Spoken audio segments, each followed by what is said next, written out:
Mark Azalea is an industry leader in psychotherapy and men's mental health. He's helped countless guys get back on their feet, deepen their relationships, and excel in their lives. Now he's taken all that he has learned and is sharing it with you. In each episode, Mark will interview an expert in the field of masculinity and men's work. We'll cover topics such as emotional intelligence, masculine identity, anger management, financial health, trauma recovery, marriage and divorce, ethics, and spirituality. Tune in and become a better man. Welcome back to the show. I'm your host, Mark Azalea, and I'm here with Dr. Erik Korem. He has worked with NCAA sports teams. He's a doctor of exercise science, and he's a founder of a company called AIM7 that uses health metric data to help people get recommendations to improve their lives. Erik, welcome to the show. Thank you for having me. I'm excited to be here. Yeah, I'm excited to talk about this topic because I have a passion for using technology in mental health and in physical health. And I love talking to people that are really on the cutting edge of combining that, because I think a lot of guys, we need data to make decisions. You know, we love that data-driven stuff. We love the charts. We love the graphs. We love the recommendations. Yeah, I know 100%. Guys are really drawn to seeing the needle move. And if they can correlate an action they've taken to a data point that's been moved, it's easier to continue taking action. Yeah, it's one of the greatest motivators, right? You just see those numbers slowly tick up. It really gamifies health. So before we dive into the product, I'm curious, tell us a little about yourself. Like, what got you into this whole thing? Yeah, so I spent about 16 years, as you mentioned, working in college football and working in the NFL. I started as a traditional strength and conditioning coach on the human performance side. And then about 13 years ago, I pioneered the use of athlete wearables here in the US. So I was at a Florida State University, and we were the first group to ever track a football player in game. So we had these devices that were on the pads of the players, and they were connected to GPS satellites, and we're collecting millions of data points. And we were able to turn that data into actionable recommendations for our coaching staff, for our training staff and medical staff to improve performance, reduce injuries. And in 1 year, we had an 88% reduction in injury. Wow. And our team went on to win a championship. And then the NFL flew in and like, all right, what the heck's going on here? And it blew up. And now every single NFL game, NBA game, Major League, all of these games are tracked. AWS Next Gen Stats, if you watch an NFL game and they're like, so-and-so is running 20 miles an hour, that's where it all started. So my background was in human performance, got into the wearable space. And then I really got obsessed with this idea of resilience and adaptation. Because what we started noticing is the best athletes in the world, I had also worked in Olympic track and field for about 14 years. They could adapt to a tremendous amount of physical and mental stress and thrive. They could take on a bunch of stress and thrive. And the best athletes in the world, you could just keep loading them up systematically over time, and they get better and better and better. Versus, even an athlete that was maybe a starter on the team, they would hit a breaking point. And so I wanted to be able to build this capability into anybody. And so we call it adaptive capacity. How do you deliberately take on stress and get better? Yeah, that's really interesting to me, right? It reminds me of the concept of anti-fragility, right? The idea that, right, like with chaos and with more inputs, the system gets stronger. Mm-hmm. Sure. There's a simple recipe. You have to have the right dose of stress with the right dose of rest. You have to inoculate yourself to it. And there's really kind of 5 pillars for how you build adaptive capacity. And there's a crossover with the physical and the psychological. So physical training does have a general impact on psychological resilience. And so these are called crossover adaptations. And so it's just a fascinating field. And now we're in a world where people have so much stress coming into their lives. And I think it's a fallacy to say that you can manage stress. Mm-hmm. You can't, nobody can, okay, we're about to enter an election year. Can you manage all of that chaos? Yeah, you can't make it go away, right? You can't just tune it out. Yeah. what you can do is you can build the capacity to adapt to it. You can have the right tools in place so you can harness your attention and direct it where you want it to be directed towards. And then when these black swan events do happen or unexpected events happen, somebody rear ends your car, that it doesn't cause you to crumble. You can continue to moving forward. Yeah, that's really fascinating. I want to bring you back to your time working with the athletes, and you tell there's two different types of people, right? And I'm curious, like, was there any predictors of the people that were able to have this adaptive capacity, or did you only really see that under fire in like a stressful situation? No, it's a trained ability. Yeah. Now, there are genetic limits to certain things. So, for instance, certain types of humans can endure a ridiculous amount of psychological stress, right? Or stress that's directed at the central nervous system for power and speed adaptations. But if you slowly inoculate people over time, they can handle a tremendous amount of volume. So, there's a fallacy. People are like, just be mentally tough, like you should be mentally tough to everything. That's like bogus. I've worked with special operators, and you could have, let's say, somebody that just went through Q school and now they're like a Green Beret or whatever, right? But they've never jumped out of an airplane.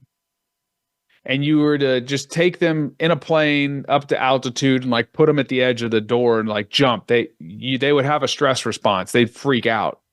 Mm-hmm. But if you take them to Fort Benning, Georgia, and you take them to a jump school where they learn how to jump off a small, 10-foot area into a foam pit, and they learn how to jump and roll. And then they're like this tower that pulls them up to X height and drops them with a parachute, and a little bit higher and drops them in a parachute.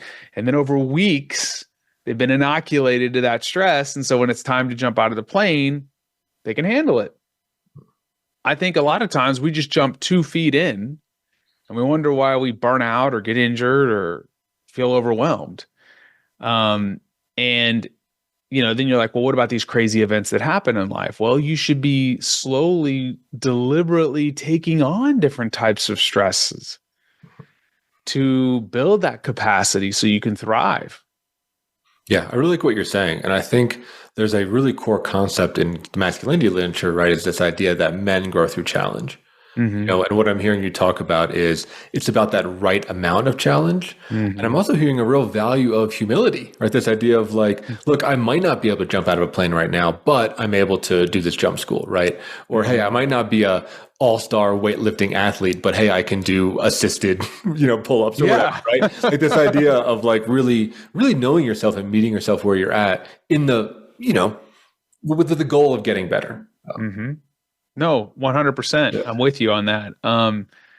As a man, if you want to kind of shift to masculinity, my view on masculinity was rooted in, I guess you could say, a spiritual worldview or a biblical worldview that men are supposed to be providers and protectors. They're also artists and poets.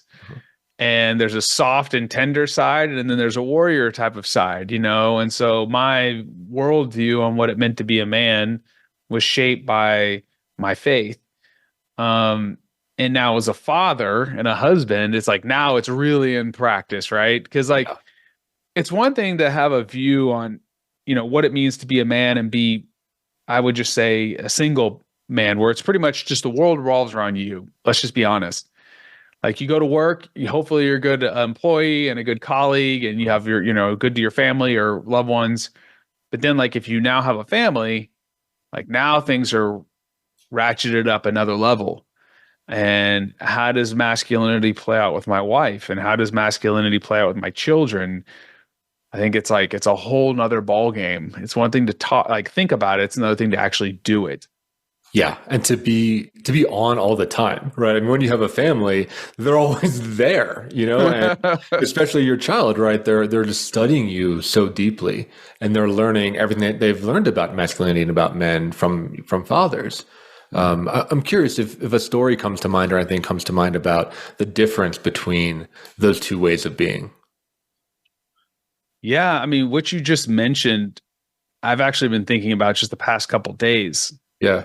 Um, Like always being on, always being watched. well, not just being watched, but it's being mindful of, okay, our natural inclination is to be selfish, whether you know it or not.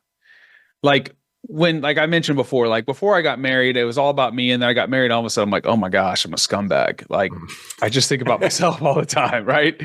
And then I had a child and I'm like, oh my gosh, I really am a bad person. Like I now have to care about somebody else. Right. It's a forcing function. Well, we all just me personally, I'm a weird, like I love being around people, but I really need time alone. And it's a very weird, like I wouldn't say I'm an introvert, and I would definitely wouldn't say I'm just an extreme extrovert. I'm just like right in the middle.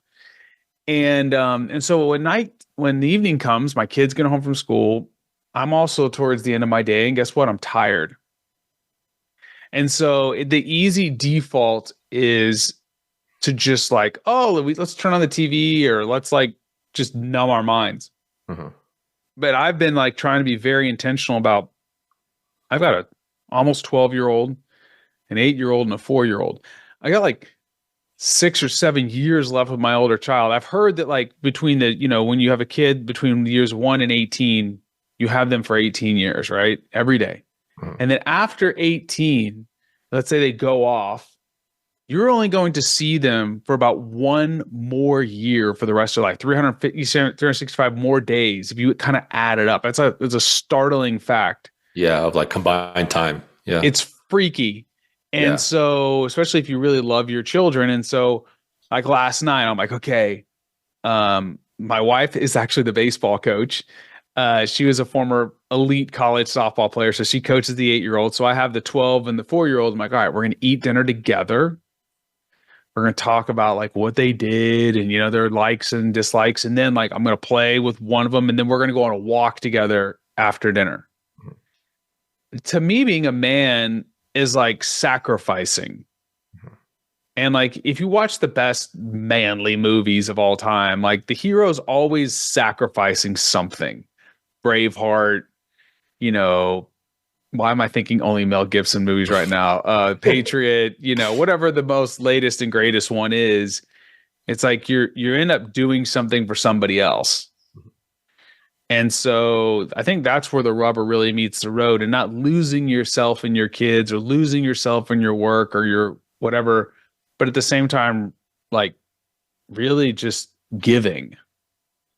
Yeah, I really love that idea. I've been studying etymology recently, and I was looking at the definition of the word hero, where it comes from, right? And it's often mistranslated as the strength of two men, right? You think of a hero, it's like, oh yeah, he's so strong, he's as strong as two people, right? Captain America, Iron Man, whatever, right?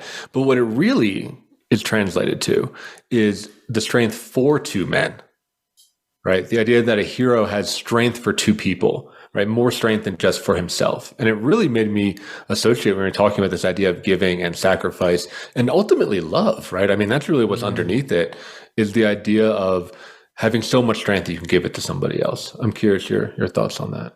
Man, I'm taking notes right now. That's really strong. And the only way to do that is if you have a reservoir to pour from. Yes. And so that's where this idea of capacity comes into play. If you think about, so from a biological perspective, every day you only have a certain amount of capacity for stress. Okay. And you can think about that as kind of like your gas tank. The bigger the gas tank,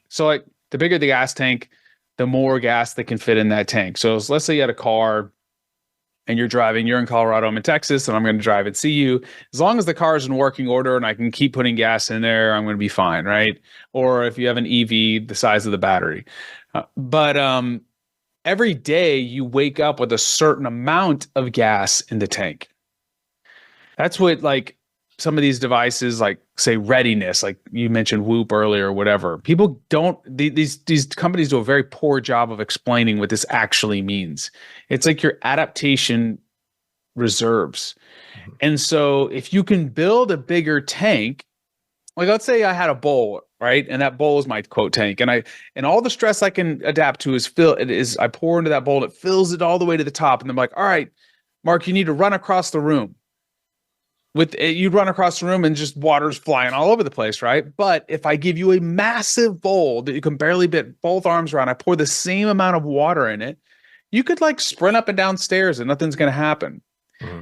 You'd actually have a reservoir to pour from. So going back to this thing, if you want to be a hero, you got to have a big freaking tank. Yeah. And there's a way to build that, and there's 5 basic pillars: sleep, exercise, mental fitness, nutrition, and fostering healthy relationships. And the literature is very clear that these are the 5 ways to build stress resilience and more adaptive capacity.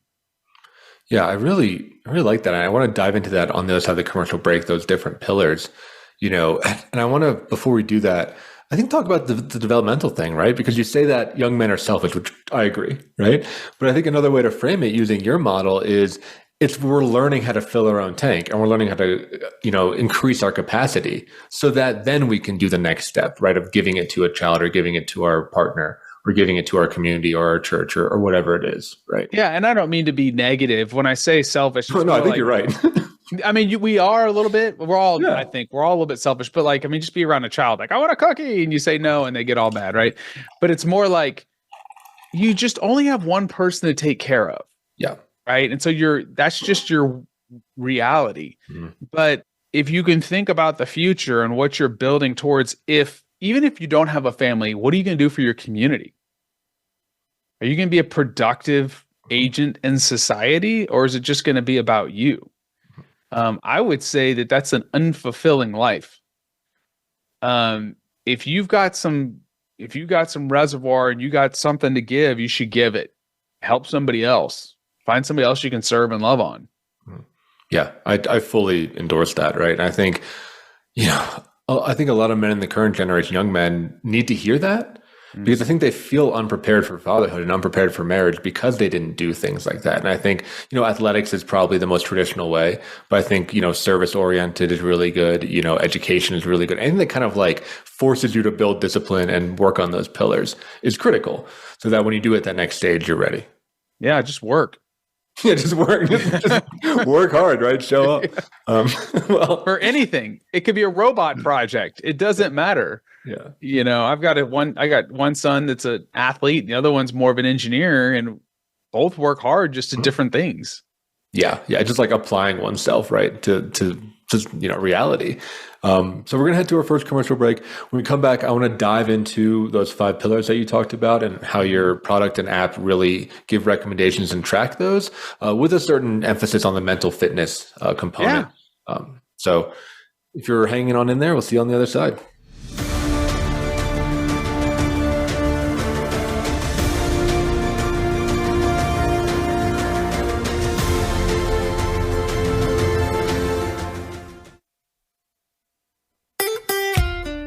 Follow Voice America at Facebook.com/Voice America for juicy updates from your favorite radio shows and podcasts. Men's Therapy Online is now accepting new members. Men's Therapy Online offers a solution to the lack of outlets for emotional expression, positive role models, and access to meaningful milestone experiences. In our post-COVID world, loneliness is at an all-time high. Men need consistent community. Our society is rapidly changing. Old models of masculinity are falling at the task of promoting emotional intelligence and meaningful connection. Men's Therapy Online offers tools and experiences designed to help the man who is struggling to balance traditional male roles and emotional fluidity. Whether you need to get back on your feet or take your life to the next level, Men's Therapy Online has your back. We help our members become a true 21st century man. A man who is not burdened by the rapid change of society, but who contributes to it honorably. If you're interested in signing up and finding your band of brothers, go to menstherapy.online to learn more. That's menstherapy.online. Start your journey today. Your life, your health, your network. You're listening to Voice America Health and Wellness.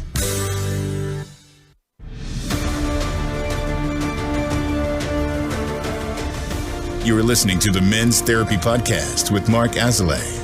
To reach the show today, please call 866-472-5791. That's 866-472-5791. Or send an email to podcast@menstherapy.online or visit www.menstherapypodcast.com. Now, back to the Men's Therapy Podcast.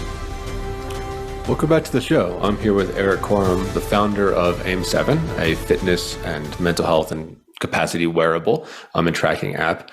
And we're talking about ways to increase your adaptive capacity, which I think is huge, right? This idea that you put forward of having a large gas tank, having so much capacity that you can, one, deal with the stress of your life, right? Deal with complex stress. And two, in some ways, maybe more importantly, give it to your family, your community, your church, whatever it is. So as we dive into this next segment, you have your pillars that you want to talk about that really define how to grow capacity. Yeah. So there's sleep, exercise, mental fitness, nutrition, and fostering healthy relationships or having a community.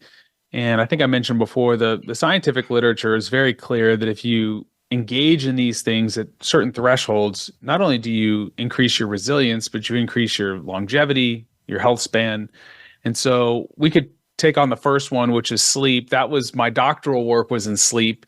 Mm-hmm. And I was just fascinated by it because there's only a few things that without it, you die, right? Water, food, and sleep. And so it's like, I wonder how this impacts our ability to adapt to stress. And it is like, it's the anchor. If you want to harm somebody, you're a psychotherapist. If you want to like just tear somebody apart, you deprive them of sleep. Oh yeah. You hallucinate after like 2 or 3 days. It just breaks. Absolutely. That's why like Hell Week for SEALs, or you go to SEER school and they sleep deprive you, you just start going nuts, start seeing stuff. But there's so many biological processes that happen during sleep. As a matter of fact, we've yet to fully be able to elucidate like what exactly is going on. There's a theory that just came out about criticality. If somebody's just a aficionado, go Google that. It's fascinating work that just came out in the field of neuroscience. But we know several things happen when you sleep. Number one, your immune systems are strengthened. As a matter of fact, you create something called immunological memory. So you're either adapting to stress or you're maladapting. If you're adapting, you're getting better. If you're maladapting, you're getting sick or injured, or eventually you will die if you can't adapt to stress. That's just kind of how it works. And so when you stress, by the way, it's really important to understand this. Stress is not the enemy. It is the gateway to growth. Stress is your brain and body preparing you to do something effortful. There are times when you need this turned on, but sleep, you want these systems dialed down. Cortisol goes down. You create immunological memory. Basically, your body can kind of go, oh, these are foreign invaders that I fought off during the day. And it really does some cool things to kind of remember those things. Your endocrine system is really kind of dialed in. So for men, most of your testosterone is released during sleep, specifically during REM sleep, the later phases of sleep. So after 30, our sleep, our testosterone degrades about 1% per year. There's things you can do to mitigate that. But if you were to deprive yourself of sleep to about 5 hours or less per night for just 1 week, you would age yourself over a decade in the terms of testosterone. You'd experience a 10 to 15% drop in sleep. And so there's a lot of guys looking at testosterone replacement therapy right now. If you just get your sleep dialed in, they can have a tremendous impact on your testosterone levels. It impacts your hunger hormones called leptin and ghrelin, cortisol levels. There's a hormone called growth hormone that's released during early slow wave sleep, which helps your tissues regenerate. Something that's very fascinating that we've started to understand about in the past 15 years is there's something called a lymphatic system in your body. It's kind of this metabolic drainage system. Your brain doesn't have a lymphatic system. It has something called a glymphatic system that was just discovered, like I said, in the past 15 years. And essentially what happens, this system is only active during sleep.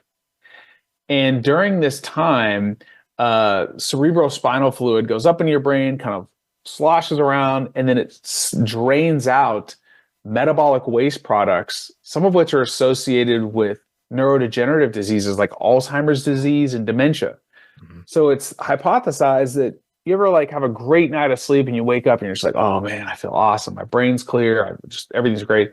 Some days you wake up, your brain's foggy, like you're just kind of, It's because your brain is literally full of crap. That's fascinating. Yeah, that's interesting. Yeah, and so if you look at the data, Alzheimer's disease is significantly increasing the population. At the same time, we're seeing plummeting sleep durations. The average American sleeps around 6.5 hours a night, which is not an adequate amount of sleep. So as we see sleep go down, neurodegenerative diseases are going up. A lot of neuroscientists, now that we understand about the lymphatic system, they're like, look, here's some causality here. You're not getting rid of these metabolic waste products, and tau and amyloid beta are building up in your brain. Well, these are causes for neurodegeneration. So, regarding sleep, there's just really 3 things to pay attention to. When it comes to wearables, do not look at deep and REM sleep. That stuff's not even accurate. The research demonstrates that it's the best wearable on the market. The Oura Ring is only 79% accurate compared to the gold standard polysomnography. So you should only be focusing on duration, so how much, and 7 to 9 hours per night is ideal. It takes the average person about 20 to 30 minutes to fall asleep. So if you're like, oh, I'm going to bed at 11 and I'm waking up at 6, that's not 7 hours. It's more like 6.5. So you need about a half an hour longer of time in bed to reach that kind of critical threshold. The next thing, which is really interesting, is consistency. There's a paper that just came out about sleep consistency being a great predictor for cardiovascular disease. So there's something called social jet lag. It sounds just like the feelings of regular jet lag, but let's say you sleep a certain way Sunday night through Thursday night. And then Friday and Saturday night, I'm going to stay up till 1 and binge watch Netflix, and then I'm going to sleep until 10. Like, what happens is your circadian biology gets a little disrupted. So by the time Monday comes around, you feel like garbage.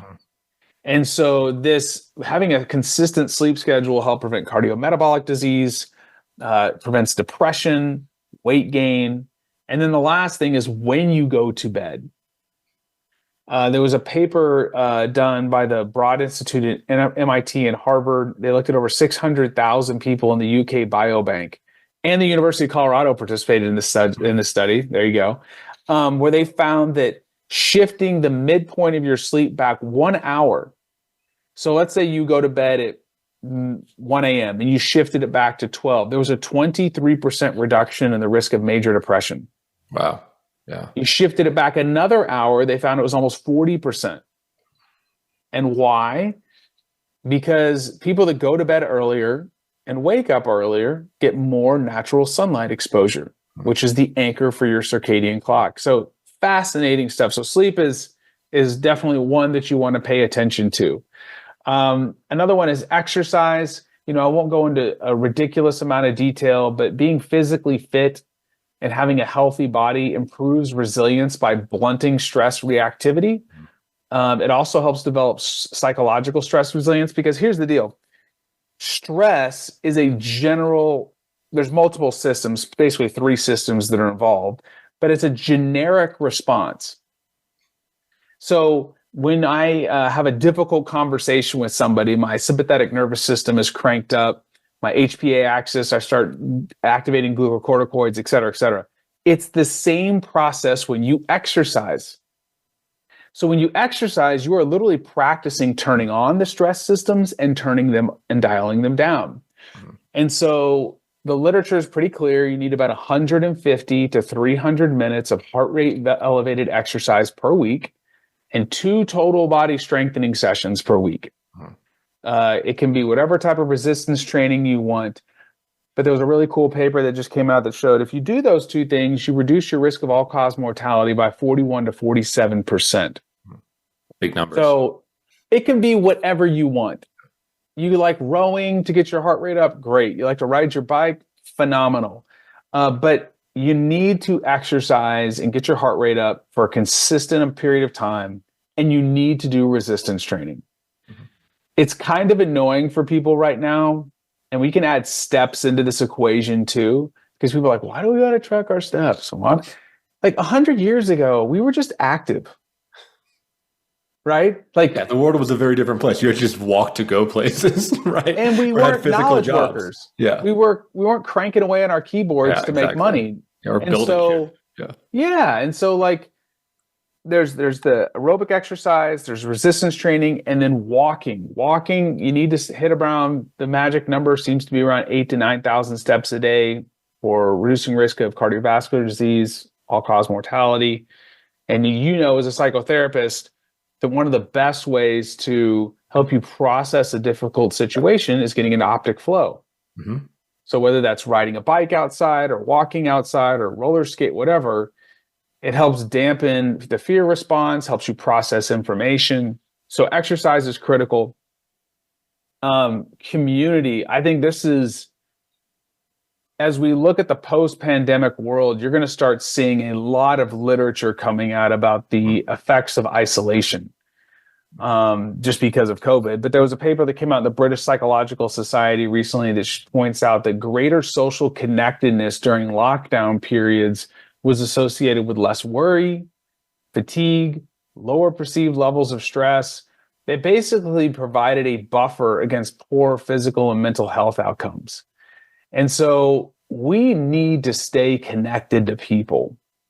A paper that came out of the University of Kansas in the past year demonstrated that just one meaningful conversation per day significantly lowers stress, boosts your mood, enhances social connectedness. So just like, I'm going to sit down and listen to a friend.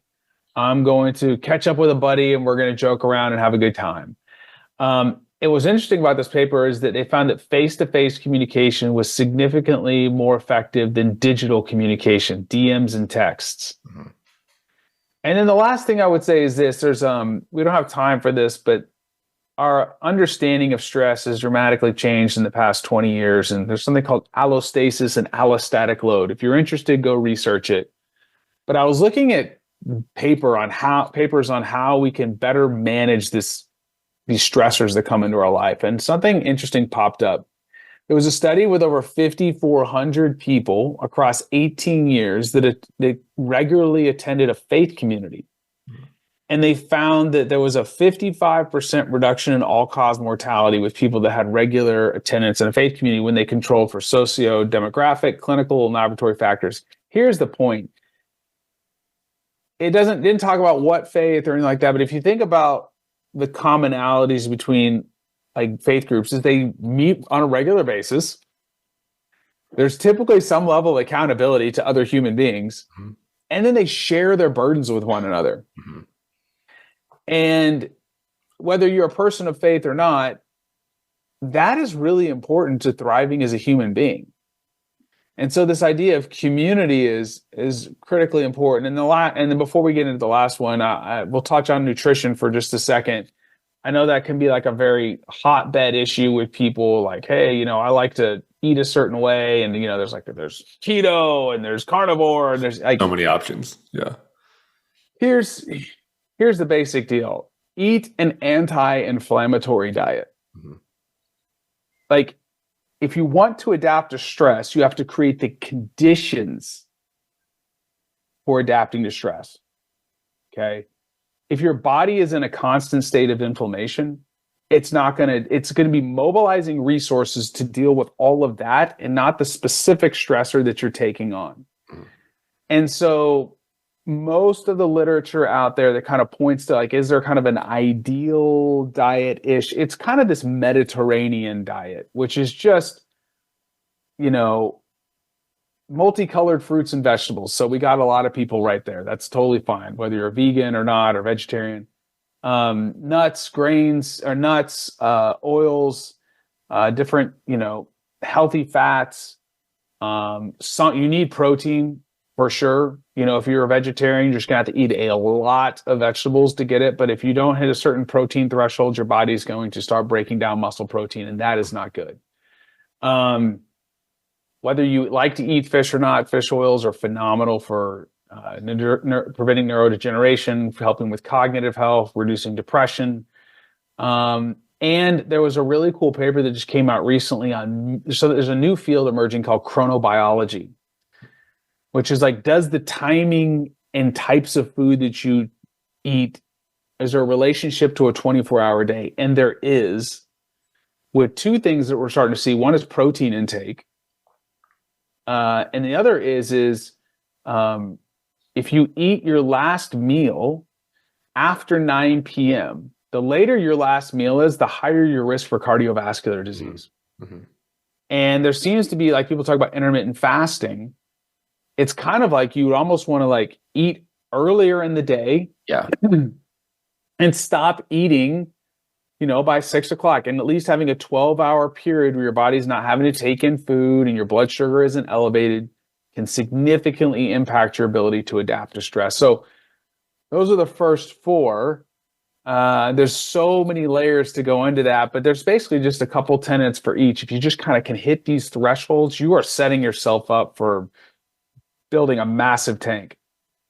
Yeah, I think that's really great. I think you did a phenomenal job of like really highlighting those and some of the key things for people there's to a lot look at and watch out for. And there's a lot. Yeah, there's a lot of research there.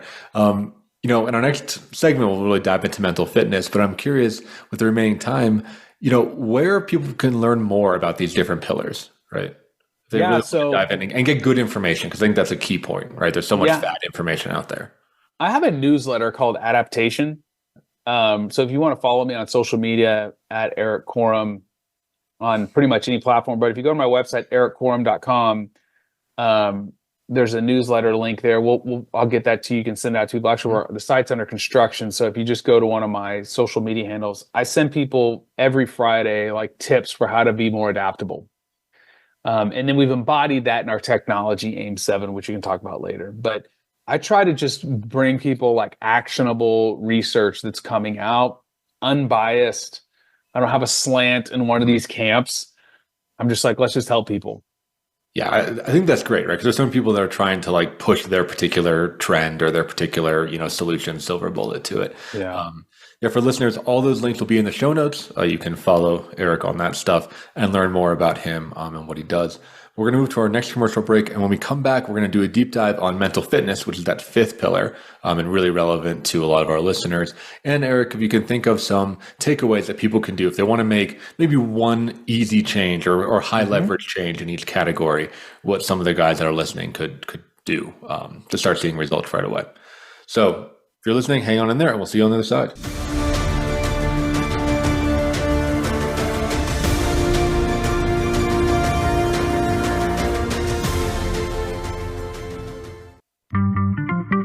Voice America is on LinkedIn. Connect with us today. Men's Therapy Online is now accepting new members. Men's Therapy Online offers a solution to the lack of outlets for emotional expression, positive role models, and access to meaningful milestone experiences. In our post-COVID world, loneliness is at an all-time high. Men need consistent community. Our society is rapidly changing. Old models of masculinity are falling at the task of promoting emotional intelligence and meaningful connection. Men's Therapy Online offers tools and experiences designed to help the man who is struggling to balance traditional male roles and emotional fluidity. Whether you need to get back on your feet or take your life to the next level, Men's Therapy Online has your back. We help our members become a true 21st century man. A man who is not burdened by the rapid change of society, but who contributes to it honorably. If you're interested in signing up and finding your band of brothers, go to menstherapy.online to learn more. That's menstherapy.online. Start your journey today. Your life, your health, your network. You're listening to Voice America Health and Wellness.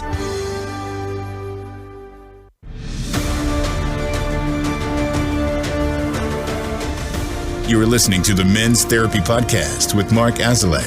To reach the show today, please call 866-472-5791. That's 866-472-5791. Or send an email to podcast@menstherapy.online or visit www.menstherapypodcast.com.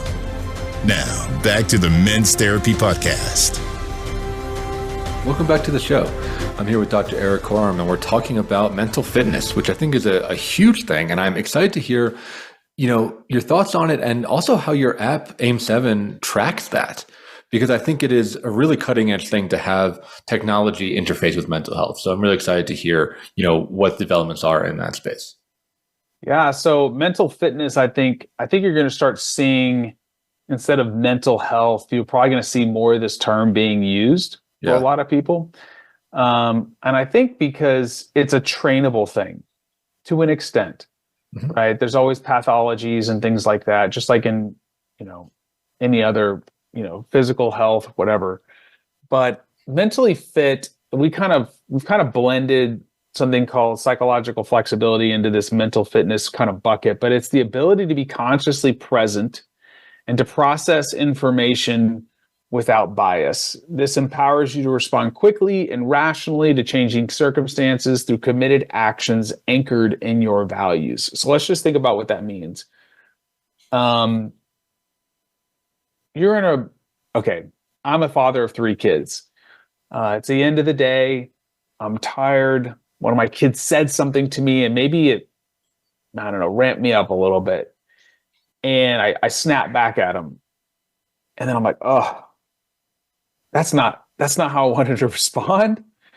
Our biggest failures are when we don't act in a way that we believe is aligned with our values. And a more mentally fit person, just like a physically fit person, can take on a lot of stress and they just keep moving.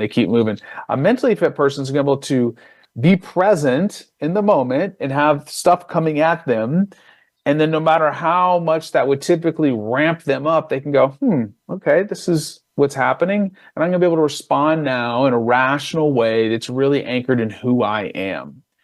And there's this myth, I worked with elite athletes. I worked with multiple Olympic gold medalists. I've worked with NFL Super Bowl champions. There's kind of this myth that the best in the world don't experience uncomfortable thoughts, emotions, and feelings. And that is just completely false. There is an Olympic cyclist. His name is Sir Chris Hoy. He's the greatest cyclist ever. I think he had 6 Olympic gold medals, if I'm not correct. And somebody asked him what it felt like to race in an Olympic finals, and he said it felt like I was going to the gallows. Like he was going to die. Terror, right? Terror. Absolute terror. What most people don't realize is most people do not have a personal record or run their best race in the Olympics. They just utterly tank. Yeah. But this is what he said. Now remember, this is the greatest cyclist of all time. But then he said, but then I would shift my attention to my hands gripping the steering wheel, or my feet in the clips, or my butt in the seat. And so what he was doing is I've got all these uncomfortable feelings and I feel like I'm going to die and throw up and all this kind of stuff, but I'm harnessing my attention and now I'm directing it to where I want it directed at right now. And then I'm going to take an action. And so my friend, Dr. Peter Haberl, says that attention is the currency of performance. And that's essentially what we all want, is control of our attention and then the ability to make an action that's anchored in our values. And so one of the best ways that you can train this capability is mindfulness. Now, mindfulness for some people, they're like, is this like a religious thing? No. Okay. It's essentially bringing your attention to some type of physical sensation. That's one way of doing it. It could be breath work. It could be just closing your eyes and focusing on your breath. The inhalation, the exhalation. And then the real magic happens when your little monkey brain kind of drifts off and you go, oh, I'm not present right now. And you kind of bring it back. I was just going back and forth with a coach who randomly reached out to me on a direct message on Twitter, and or X, whatever you call it now. And he's like, I'm just kind of have a hard time with this. I'm like, have you tried mindful walking? He's like, what's that? I'm like, just walk and just focus on your foot rolling across the ground. It's really hard. Maybe it's mindful eating, and just could you actually sit there and eat a meal and just focus on the food itself and chewing? Practicing this is like a superpower once you start to be able to notice where your mind is at. It has significant impact on rumination, reduces mind wandering.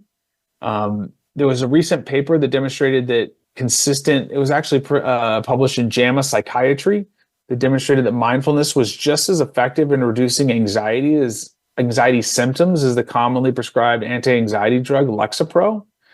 Now, they did a lot of mindfulness.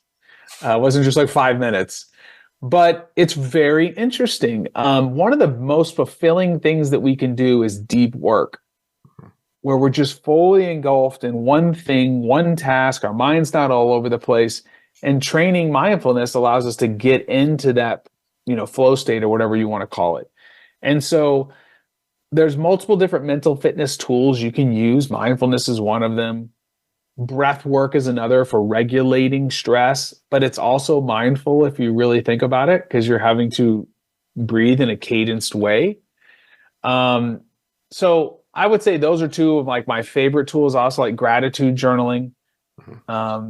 That's been a powerful tool for me, especially in periods of time when I feel my mood is starting to kind of wane. I'm just not in a great mood. I don't know if you've ever done a big 3 journal, but like you sit down and you maybe think of like, what's the best thing that happened today? And then you actually try to relive and experience the emotions and feelings of that moment and write it down. Maybe you had an interaction with a colleague or a spouse or a friend, or maybe nothing great happened to you, but maybe you found some beauty in the weather or the sunset or something like that.